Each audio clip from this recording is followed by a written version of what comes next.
સુરત શહેરના વરાછા વિસ્તારમાં 10 જેટલા વેપારીઓ પાસેથી 4.46 લાખના હીરા ક્રેડિટ પર લઈને ફરાર થઈ ગયેલા બેમાંથી એક ઇસમને પોલીસે ઝડપી પાડ્યો છે। વરાછાના 10 વેપારીઓ પાસેથી બે વેપારી 4.46 કરોડના હીરા ક્રેડિટ પર લઈને બારોબાર વેચી કરોડોની રકમ ચાઉ કરી છે।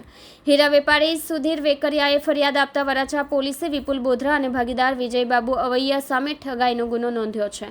પોલીસે વિપુલ બોધરાની ધરપકડ કરીને કોર્ટમાં 3 દિવસના પોલીસ રિમાન્ડ મેળવ્યા છે। નાના વરાછા ગિરનાર સોસાયટીમાં રહેતા 33 વર્ષીય હીરા વેપારી સુધીરભાઈ વેકરિયાની ઓફિસે વિપુલ બોધરા આવ્યા હતા। શરૂઆતમાં તેણે 1 મહિનાની ક્રેડિટ પર હીરા લઈ 90 રૂપિયા આપી દીધા હતા। આથી હીરાના વેપારીએ વિપુલે વિશ્વાસ કરી હીરાનો માલ આપ્યો હતો।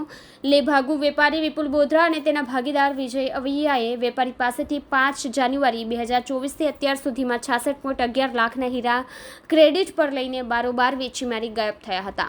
આવી જ રીતે બંને લેભાગુ વેપારીઓએ અન્ય 9 વેપારીઓ પાસેથી 3.79 કરોડના હીરા ક્રેડિટ પર લઈને વેચી માર્યા હતા। 10 વેપારીઓ પાસેથી વિપુલ અને તેના ભાગીદાર વિજયે 4.46 કરોડના હીરા લઈને રફુ ચક્કર થઈ ગયો છે।